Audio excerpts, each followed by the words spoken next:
পঞ্চায়েত, এবং গিয়ে বলছেন হয় ওই শিবিরে যাও বিজেপির কোলে যারা দুলছে, তৃণমূলটাকে ভাঙো, আর তা নাহলে জেলে যাও। অনেকে জেলেও আছেন, কয়েকশো কর্মী জেলে আছে, সংখ্যাটা কয়েক হাজারও হতে পারে। আমি মনে করি যারা জেলের লড়াই চালাচ্ছেন, জেলে গেছেন, তাদের আমি কুর্নিশ জানাই। আজকে যদি সেটিং আমি নিজে করে নিতাম, তাহলে তো এই অত্যাচার আমাদের সহ্য করতে হতো না, আমার পার্টির কর্মীদের, মানুষকে। কিন্তু আমি কোনোদিন আদর্শকে বিকিয়ে খাই না, মূল্যবোধকে বিকিয়ে খাই না, বিবেককে বিকিয়ে খাই না।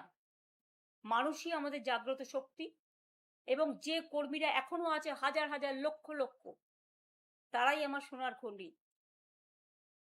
আমাদেরও অনেক শিক্ষা হয়েছে, আমি মানুষের কাছে করজোড়ে ক্ষমা চাইছি বেঈমানদের জন্য। আমাদের সিম্বলে তাদের আপনারা জিতিয়েছেন, আমরা দুঃখিত, ক্ষমা প্রার্থী। এদের অনেকের অনেক লাগেজ ব্যাগেজ আছে, আগে কেউ আমাদের কোনো রিপোর্ট করেনি। আমি যার সম্বন্ধে জেনেছি আমি কিন্তু অ্যাকশন নিয়েছি, কিন্তু যেটা আমার অজানা, এখন সেই অজানা সত্যিগুলো কোথাও কোথাও আমি জানতে পারছি। এবং সেই ভয়ে মনে রাখবেন, বিজেপি বলেছিল না, ভয় আউট ভরসা ইন। এদের ভয় ইন ভরসা আউট দেখিয়ে ভরসা ইন ভয় আউট করাচ্ছেন। এবং যাদেরই লাগেজ ব্যাগেজ প্যাকেজ আছে, তারাই কিন্তু আজকে বিজেপির কোলে দোলা খাচ্ছে। তাদের দোলা খেতে দিন। আমাদের সারা জীবনই সংগ্রাম করে বাঁচতে হয়েছে। যখন আমাদের সরকারও ক্ষমতায় ছিল, যখন বিরোধী দলে ছিলাম, সংগ্রাম করতাম, মার খেতাম, কিন্তু লড়াই কখনো থামাইনি। আজও বলি, আমরা যখন ক্ষমতায় ছিলাম কেন্দ্রীয় সরকার সব টাকা আমাদের বন্ধ করে দিয়েছিলেন, তা সত্ত্বেও আমরা কিন্তু প্রায় 105টা সামাজিক প্রকল্প সাধারণ মানুষের জন্য করেছিলাম। আজকে দেখতে হচ্ছে, আমি নানা রকম ইউটিউবে দেখছি, ডিজিটালে দেখছি, কেউ খালি ভাত, কারো পাতে একটু ডিম নেই, কারো নামে অন্নপূর্ণা ভান্ডারে সংবাদ মাধ্যমে যা দেখছি, হঠাৎ করে 500 কোটি টাকা 400 কোটি টাকা ঢুকে গেছে, আর কেউ অন্নপূর্ণা ভান্ডার 1 মাস পেয়ে তারপরের মাসে আর পায়নি। বা অনেকে আছে যারা লক্ষ্মীর ভান্ডার পেতেন, আমার ঘরের মা বোনেরা, তাদের প্রায় 1 থেকে 1.5 কোটি বাদ দিয়ে দেওয়া হয়েছে। মিড ডে মিল ওয়ার্কারদের, যারা রান্না করত, যারা মিড ডে মিল দেখত, একটা করে ডিম খাওয়ার জন্য ছেলেমেয়েরা স্কুলে আসতো, পেট ভরে দুটো ভাত খেত, কিছু সাথে করে নিয়েও যেত। এবং সেই জন্যই কিন্তু মনে রাখবেন, বেঙ্গলে ড্রপ আউট রেটটা প্রাইমারিতে আমরা 0 করে দিয়েছিলাম। আর আজকে সেই ছেলেমেয়েরা ক্ষুধার্ত। হকাররা কিছু করে খেত, তাদের আপনারা পছন্দ করতে পারেন, না করতে পারেন। আমি জানি কিছু লোক পছন্দ করেন ফাঁকা রাস্তায় হাঁটতে, হাঁটুন না, অনেক রাস্তা আছে। কলকাতাতে অনেক কিছু হাঁটার জন্য করে দেওয়া হয়েছে, জেলায় জেলায়। কিন্তু বলুন তো, যে মানুষগুলো রুজি রোজগার কেড়ে নিয়েছেন আপনারা, জীবন জীবিকা কেড়ে নিয়েছেন আপনারা, লাখো লাখো মানুষ আজকে না খেতে পেয়ে মৃত্যু পথ যাত্রী হয়েছে। বারুইপুরে এত নৃশংস ঘটনা ঘটলো, শুধু বারুইপুর নয়, যারা বলছেন কামদুনিতে আমি যাইনি, আর যারা বলছেন আমি আরজি করের কেসে যাইনি, তারা ভুল বলছেন। হতে পারে তাদের কাছে তথ্য নেই, আমি নিজে ছুটে গিয়েছিলাম। ঘটনা ঘটার সময় আমি ছিলাম ঝাড়গ্রামে, আমি নিজে ওখান থেকে আস্তে আস্তে গাড়িতে ফোনে কথা বলেছিলাম তাদের পিতা মাতার সাথে। কামদুনিতেও তাদের পরিবারের কাছে আমি ছুটে গিয়েছিলাম, এটা বলবেন না আমি যাইনি। এবং আরজি করের বাড়িতেও আমি ছুটে গিয়েছিলাম, এটা বলবেন না আমি যাইনি। এবং তাদের জন্য আমি রাস্তায়ও নেমেছিলাম, অনশন মঞ্চেও গিয়েছিলাম, 3-4 বার মিটিং ডেকে তাদের সাথে কথাও বলেছিলাম। ভুলে যাবেন না, তথ্য কিন্তু সত্য কথা বলে। বলতে হয় বলুন, আমার কোনো আপত্তি নেই, কথা বলাটা তাদের অধিকার, তাদের স্বাধিকার। আমরা কারো অধিকার হরণ করিনি, স্বাধিকার হরণ করিনি। কিন্তু আজকে কোনো মানুষ ডিজিটালে একটা কথা বললে তাকে অ্যারেস্ট করা হচ্ছে, তাদের বিরুদ্ধে বললে ইউটিউবারদের অ্যারেস্ট করা হচ্ছে। কেউ একটা কমেন্টস করলে ওদের বিরুদ্ধে একটি কথাও বলা যাবে না। One party one nation. One party one religion. আর রিলিজিয়ন মানে কি? হিন্দু ধর্ম নয়, হিন্দুত্ব। হিন্দু ধর্ম যদি হতো তাহলে বেনারস থেকে বদ্রীনাথ, বদ্রীনাথ থেকে কাশী, কাশী থেকে আসাম, আসাম থেকে বর্ধমানের সর্বমঙ্গলা মন্দির, সর্বমঙ্গলা মন্দির থেকে পানিহাটি, প্রণামী বাক্স এবং মানুষের দেয়া ত্যাগ, তিতিক্ষা, ভালোবাসা, শ্রদ্ধা, পবিত্রতাকে আপনারা লুণ্ঠন করতেন না। সেটাও আপনারা করেছেন। আমি আজকেই ফেস টাইম লাইভ করছি এই কারণে, আপনারা জানেন শহীদ তর্পণ আমরা 40 বছর ধরে করে আসছি। এবারেও শহীদ তর্পণ আছে, কারণ আমরা প্রতিবার তাদের স্মরণ করি। No ID card no vote, এই লড়াইটা আমাদের ওয়ার্কাররা করেছিল আমি যখন যুব কংগ্রেসের প্রেসিডেন্ট ছিলাম। এবং সেই সময় আমি নিজেও আক্রান্ত হয়েছিলাম। আমার সামনে টিয়ার গ্যাস জ্বালিয়ে প্রায় 1 সেকেন্ডের মধ্যে গুলি করে মারবার জন্য আমার বুকে রিভলভার ধরা হয়েছিল। তখন আমার একজন মাত্র সিকিউরিটি ছিল, মাইতিবাবু। তিনি আজকে বেঁচে আছেন কিনা আমি জানি না। তিনি তখন নিজের রিভলভার খুলেছিলেন। এসব ঘটনা আমার মনে আছে বামফ্রন্টের আমলে। এটা বলবেন না বামপন্থী বন্ধুরা, আমি শুধু সিপিএম পার্টিকে বলছি, অন্য বামপন্থীদের বলছি না, কারণ তারা সত্যি প্রতিবাদ করতেন, তাদের প্রতি আমার শ্রদ্ধা আছে। সিপিএম এরও যারা প্রতিবাদী তাদের প্রতি আমার শ্রদ্ধা আছে। কিন্তু আপনারা এটা মনে রাখবেন, আপনারাও এসে মরিচঝাপি থেকে শুরু করেছিলেন। ডক্টর অনিতা দেওয়ানের কথা বামতলা কেউ ভুলে যাবেন না। 19 জন আনন্দমার্গীকে পুড়িয়ে হত্যা করার কথা কেউ ভুলে যাবেন না।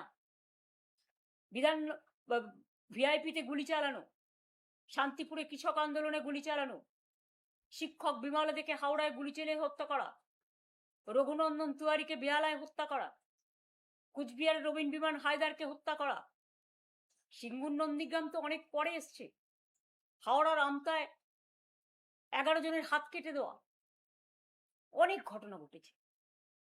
তারপরে আস্তে আস্তে যতীনদা থেকে শুরু করে, খিচিদা থেকে শুরু করে, বিনয় চৌধুরী থেকে শুরু করে তারা যখন প্রতিবাদ করতে শুরু করলেন, তখন তাদের আন্দোলনটা সিঙ্গুর নন্দীগ্রামে দেখেছেন আমাদের আন্দোলন কিভাবে আটকানো হয়েছে। ডবল ডেকার বাস দিয়ে পুরো লুম্পেন বাহিনী আজ যা করে বেড়াচ্ছে, সেদিনকে ওনারাও অ্যাসিড বাল্ব নিয়ে এসেছিলেন আমার মুখে ঢালবেন বলে।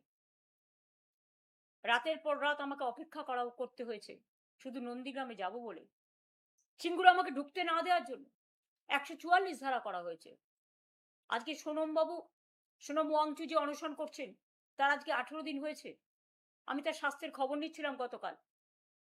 মনে রাখবেন আমি 26 দিন অনশন করেছিলাম যাতে কৃষি জমি জোর করে দখল করা না হয়।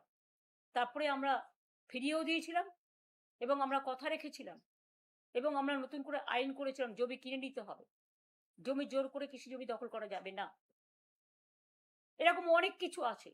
মানবিক অধিকার লঙ্ঘন করা যাবে না, লক আপ ডেথ করা যাবে না, এরকম অনেক আন্দোলন হয়েছে। আমি আমার জীবনে 21 দিন ধর্ণা দিয়েছিলাম মানবাধিকারের জন্য ধর্মতলায়। ভিখারি পাসওয়ান যখন নিখোঁজ হয়, আমি ওখানে বসেছিলাম ভদ্রেশ্বরে জুট মিলের সামনে 3 দিন। আমি নিজে সিঙ্গুরে 14 দিন ধর্ণা করেছিলাম, আবার একবার করেছিলাম, এবং 21 দিন মানবাধিকার ধর্ণা করেছিলাম ধর্মতলায়। তাছাড়াও আমি 26 দিন অনশন করেছিলাম মানুষের স্বার্থে। আর যখন করেছিলাম তখন আমরা খুব দুর্বল ছিলাম, কারণ 1997 সালে যখন আমি দলটা শুরু করি তখন আমার সাথে মাত্র একজন এমপি ছিলেন। তখন গিয়ে আমরা দলটা শুরু করেছিলাম, কিন্তু 1998 সালের 1 জানুয়ারি আমরা সিম্বল পেয়েছিলাম এবং মাত্র 1 মাস 22 দিনের মাথায় আমরা ইলেকশনে কন্টেস্ট করেছিলাম। কাউকে সিম্বলটাও চেনাতে পারিনি তখন সোশ্যাল নেটওয়ার্ক ছিল না এত। তা সত্ত্বেও মনে রাখবেন মানুষের মন জয় করেছিলাম এবং 1998 সালে আমরা 7টা এমপি পাই, পরে আর একজন হয়, 8 জন। 1999 সালে আরেকটা লোকসভার ইলেকশন হয়, ইতিহাস আমার মুখস্থ। তখনও কিন্তু মনে রাখবেন আমরা 9 জন এমপি পাই। তারপর 2004-এ আমি মাত্র একা হয়ে গিয়েছিলাম। 2006-এ আমাদের মাত্র 30টা অ্যাসেম্বলিতে সিট ছিল, কিন্তু 2004-এ আমি একা হয়ে গিয়েও আমরা কিন্তু লড়াই থেকে পেছোইনি, লড়াই ছাড়িনি। আজকে এখনো পর্যন্ত আমাদের সাথে রাজ্যসভার 10 জন এবং লোকসভার 8 জন, 18 জন এমপি আছে, অনেক এমএলএও আছেন। হ্যাঁ, ভয়ে কাউকে কাউকে পুলিশকে দিয়ে ভয় দেখিয়ে, পুলিশ গিয়ে বলছে গাড়ি নিয়ে এসছি, হয় বিজেপির কোলে জ্বালা দুলছে, কি আর বলবো, সেটিং কোম্পানি, সেটিং কোম্পানিতে নাম লেখান, তা নাহলে গাড়ি নিয়ে এসছি জেলে যান। ভয় পেয়ে না তো আপনার ছেলেকে অ্যারেস্ট করবো, আপনার মেয়েকে অ্যারেস্ট করবো, আপনার পরিবারকে অ্যারেস্ট করবো। যেমন একজন আজও চলে গেছে, আমার কোনো দুঃখ নেই, কারণ সে আমায় কালকেই মেসেজ দিয়ে বলেছিল যে আমার পরিবারের সকলকে সামন দিয়েছে ইডি। তখনই আমি বুঝে গেছিলাম, তখনই তার কোনো পজিশন ছিল না, কারণ পজিশন তখনই আমরা তাকে সরিয়ে দিয়েছিলাম সব ক্ষমতা থেকে। কাজে মিথ্যে কথা বলে চাতুরি করার কেউ চেষ্টা করবেন না। যাদের যেতে হয় যান, যা পড়ে থাকবে সেটাই আমার সোনার খনি।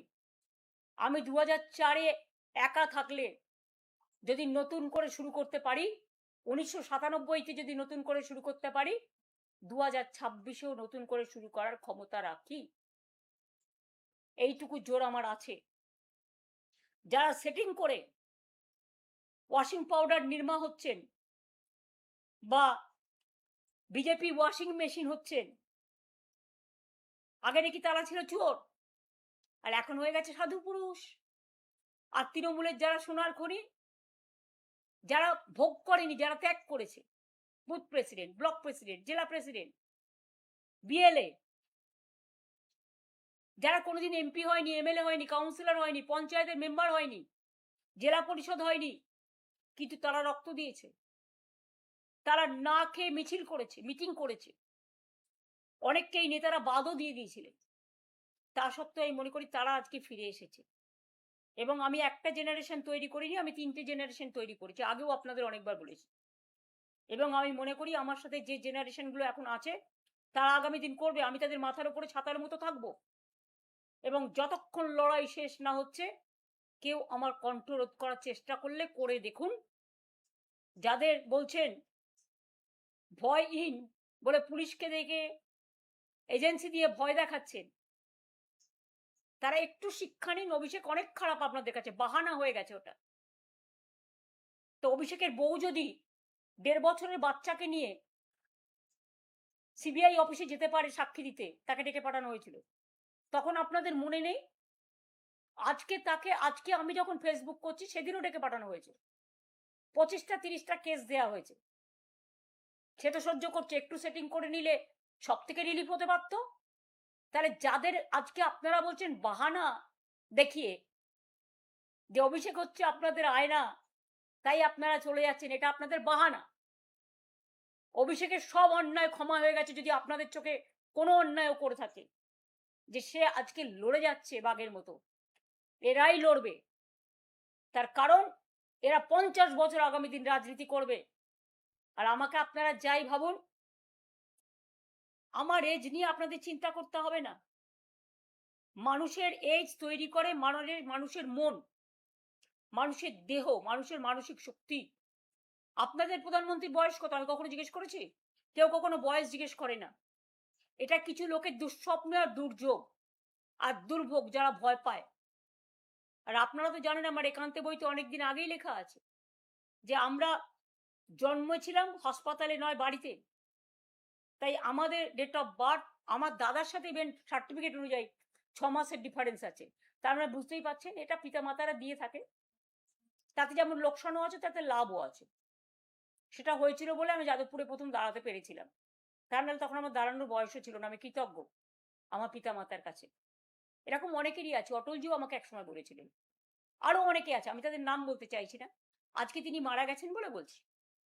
কাজে আপনাদের আমি একটা কথা বলি, বয়স দেখিয়ে মানুষকে অসম্মান করার চেষ্টা করবেন না। আনফর্চুনেটলি অনেকে ছোট বয়সেও মারা যায়। আমরা কেউ চাই না, আমরা চাই পুষ্প মতো, ফুলের মতো তারা বেঁচে থাকুক। আজকে যারা বলছেন তাদের কি গ্যারেন্টি? লাইফের কোনো গ্যারেন্টি আছে কি? মানুষ জন্মালে মরতে হবে একদিন না একদিন। আপনারা তো ইলেকশনের রেজাল্ট বেরোবার দিন আমার বাড়ির সামনে দাঁড়িয়ে মিছিল করে বিজেপি পার্টি লুম্পেনরা বলেছিলেন হার্ট অ্যাটাক হয়ে মারা যাক। আরে তোমাদের শেষ না দেখা পর্যন্ত আমি আছি, আমি ছিলাম, মানুষের ভালোবাসায় থাকবো এবং কর্মীদের ভালোবাসায় থাকবো, আর লড়বো, গড়বো, বাঁচবো। মানুষের পরিবারের জন্য লড়াই করব, কর্মীদের জন্য লড়াই করব। আর আমার যা কর্মীরা আছে এনাফ, এবং অনেক নতুন ছেলে মেয়েরাও জয়েন করছেন, আমি তাদের আহ্বান জানাবো। পুরনোরা যারা চলে গেছেন তারাও ফিরে আসুন। আর একটা কথা বলি, 21শে জুলাই আমরা অপেক্ষা করছিলাম, যারা বেঈমান আমরা কবেই জানিয়েছি পুলিশকে, 14ই জুন সম্ভবত। আর কয়েকদিন আগে ডেকে, আমাদের 2-3 দিন আগে সম্ভবত ডিরেক্ট কেয়ার শোভনদাকে ডেকে পুলিশ বলছে কালীঘাট হাজরা মোড়ে মিটিং করুন, যেন মনে হচ্ছে এটা লোকাল প্রোগ্রাম, স্ট্রিট কর্নার করবো। ভাবলেন কি করে? যাই হোক, আজকে আমরা কৃতজ্ঞ মাননীয় আদালতের কাছে, কোর্টের পারমিশনে আমরা 21শে জুলাই, যদিও মেয়র রোড আমরা চেয়েছিলাম, আমাদের দেওয়া হয়নি, ব্যাকডেটে ওদের দেওয়া হয়েছে, দিঘি যা হয়ে গেছে হয়ে গেছে, কিন্তু আমাদের প্রোগ্রামের পারমিশন মাননীয় আদালত যেটা দিয়েছেন, আমরা রেসপেক্ট জানিয়ে বলছি, বিড়লা প্ল্যানেটারিয়ামের সামনে, আপনারা সবাই জানেন বিড়লা প্ল্যানেটারিয়ামের যে মোড়টা আছে সেইখানে আমাদের প্রোগ্রাম হবে। বেলা 11টা থেকে এসে আপনারা সবাই জমায়েত হবেন। আমার ছবির দরকার নেই, কারো ছবির দরকার নেই, তৃণমূলের সিম্বলটা দেবেন আর বিড়লা প্ল্যানেটেরিয়াম চলো বা কলকাতা চলো স্লোগানটা রাখবেন। আর জায়গাটা হচ্ছে বিড়লা প্ল্যানেটেরিয়াম আমাদের, ভুল করে অন্য জায়গায় যাবেন না, পুলিশ যদি অন্য জায়গায় ঢুকিয়েও দেয় বাঁধ ভেঙে চলে আসবেন। এবং যে মানুষরা প্রতি বছর 21শে জুলাই শহীদ তর্পণ করেন তাদের কাছে আমার হাত জোর করে আবেদন থাকবে, ওই দিনটা আপনারা আসবেন। ওই দিন আমরা 21শে জুলাই সহ সমস্ত শহীদদের আমরা স্মরণ করি। 40 বছর ধরে এই প্রোগ্রাম আমরা করে আসছি, এবং আমি একা থাকলেও প্রোগ্রাম করতাম। আমি আজকে একা নই, আমাদের সাথে লক্ষ লক্ষ মানুষ আছে, আমাদের সাথে কোটি কোটি মানুষ আছে, মানুষের ভালোবাসা আছে, মানুষের পরিবার আছে, আমার সহকর্মীরা আছে, আমার কর্মীরা আছে। আর মনে রাখবেন, একজন চলে গেল বলে আর একজনকে অবিশ্বাস করার কোনো কারণ নেই, যারা ছিল তারা থাকবে। এই মানসিক শক্তি তাদের দিন, তাদের ভুল বুঝবেন না। হয়তো কেউ কেউ প্রশ্ন করছেন এবার কে না, এটা ঠিক করেছিল 15 দিন আগেই, এটা মাথায় রাখবেন। যারা থাকার তারা থাকবে, যারা যাবার তারা যাবে। সুতরাং আমরা এটা লড়ে নেব। একজন তৃণমূল কংগ্রেসকে কেউ লাগেজ ব্যাগেজ প্যাকেজের ভয় দেখিয়ে নিলেও লক্ষ তৃণমূল কংগ্রেস তৈরি করব। এবং মনে রাখবেন, আমাদের সবকিছু কেড়ে নিল, মানুষ যেটা গ্রহণ করবে মানুষের হৃদয়ে, সেটাই দলের সিম্বল। আর সেটা আমি গলায় বেঁধে ঘুরে বেড়াবো। আমি দেখব নামও থাকবে না, নিশানাও থাকবে না, ভয় ইন ভরসা আউট কতদিন চলে, এই অত্যাচার কতদিন চলে। যে মেয়েটি ধর্ষিতা হয়ে খুন হয়েছে বারুইপুরে, তার মার একটা স্টেটমেন্ট আমি গতকাল দেখছিলাম। তিনি বলছিলেন এরপরে কি প্রতিবাদীরা প্রতিবাদ করবে না? তাহলে আমার মেয়ে খুন হওয়ার পরে যারা প্রতিবাদ করেছিল তাদের আপনারা সব জেলে ধরে নিয়ে যাচ্ছেন, যারা দোষ করলো তাদের টাকা দিয়ে ক্ষতিপূরণ দিচ্ছে, বিচার হলো না। তাহলে কি প্রতিবাদীরা রাস্তায় নামবে না? ভয় পাবেন না মা, প্রতিবাদ তো হচ্ছে, প্রতিবাদ হবেও। আমরা সবাই আছি আপনাদের পরিবারের সাথে। আজ পর্যন্ত প্রায়, যেটা আমি ইউটিউবে দেখেছি, ডিজিটালে দেখেছি, বিভিন্ন সংবাদ মাধ্যমে দেখেছি, সংবাদ মাধ্যম তো আজকাল খবর দেয় না, গদি মিডিয়া ন্যারেটিভ আর নেগেটিভ করেই চলছে। টিআরপি তো এখন আর নেই, মানুষ দেখে না, টিআরপির যুগটাই চলে গেছে। সুতরাং এখন বিজেপি চলছে টিআরপির বদলে, ওদের কথায় বিশ্বাস করে কোনো লাভ নেই। আমি আপনাদের বলেছি যখনই আমার কিছু জানানোর হবে আমি ফেসবুক লাইভে বলবো। এবং তাই আজকে 21শে জুলাইয়ের স্থান, জায়গা, সময় আবার আপনাদের একবার জানাচ্ছি, মাননীয় আদালতের রায়, এই সরকার আমাদের পারমিশন দেয়নি, মাননীয় আদালতের রায় বিড়লা প্ল্যানেটোরিয়ামে 11টা থেকে জমায়েত হবেন। সভা আমরা 3টে পর্যন্ত চালাবো। শহীদ পরিবারদেরও বলবো দয়া করে আসবেন। আমি জানি এরা হয়তো ডেকোরেটরকে ভয় দেখাবে, মাইক ম্যানকে ভয় দেখাবে, আমি বলবো এটা না করতে। প্রশাসন যেন নিরপেক্ষভাবে কাজ করেন, এটুকু আমাদের অনুরোধ থাকবে। আর তারপরেও যদি মনে করেন এটাও করবেন, তাহলে জেনে রাখবেন আমরা কিন্তু খালি গলাতেও বক্তৃতা দিতে পারি, তার আয়োজনও আমরা করে রাখবো। দরকার হলে রিক্সায় দাঁড়িয়েও মিটিং হবে, ঠেলা গাড়িতে দাঁড়িয়েও মিটিং হবে, হকারদের ভ্যানে দাঁড়িয়েও মিটিং হবে। মিটিং আমরা যখন বলেছি করব এবং করব, এবং আগের দিন আমি নিজে গিয়ে জায়গা দেখতে যাব, এবং প্রতিবার আমি 20 জুলাই সন্ধ্যেবেলায় দেখতে যাই, সেরকম দেখতে যাব। আশা করি পুলিশ সহযোগিতা করবেন, আর ওখানে যেন বিজেপির লুম্পেনরা বা বিজেপির সেটিং পার্টিরা কোন রকম আমাদের শান্ত মিটিংকে অশান্ত করতে না পারে, এর দায়িত্ব প্রশাসনকে নিতে হবে, আগাম অনুরোধ করছি। তার কারণ আগের দিন আমরা দেখেছি আপনারা কি অসভ্যতামিটা করিয়েছেন বিজেপিকে দিয়ে, রাস্তা ব্যারিকেড করে সকাল 6টা থেকে ডিজে বাজিয়ে। অভিষেক বলেছিল একটা ডিজে বাজাবে, ডিজে তো সবাই বাজায়।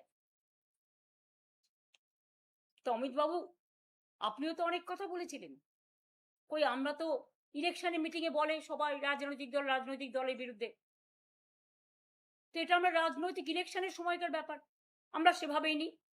আপনারা একতরফা গালাগালি দেবেন আর আমরা সেটা কাউন্টার করবো না, গণতন্ত্রে এটা হতে পারে নাকি? এ তো হিটলারকেও ছাড়িয়ে যাচ্ছেন, মুসোলিনিকেও ছাড়িয়ে যাচ্ছেন, সবাইকেই ছাড়িয়ে যাচ্ছেন অত্যাচারে এবং ধমক চমকে। একটাও তো ভালো কথা শুনি না, শুধু ধমকানি চমকানি। মেঘের গর্জনের থেকেও ভয়ঙ্কর, বিদ্যুতের গর্জনের থেকেও ভয়ঙ্কর। আপনাদের গর্জনের ভূমিকম্পে আকাশ পাতাল স্বর্গ মর্ত পাতাল চন্দ্র সূর্য গ্রহ তারা সব কাঁপছে, আকাশটা কালো মেঘে ছেয়ে গেছে। একবার নিজেদের দিকে তাকিয়ে দেখুন, আয়নায় নিজেদের মুখ দেখুন, কত কীর্তি করে বসে আছেন। সবার কীর্তি ফাঁস করবেন, ভয় দেখাবেন, নিজেদের কীর্তিও তো একদিন বেরোবে।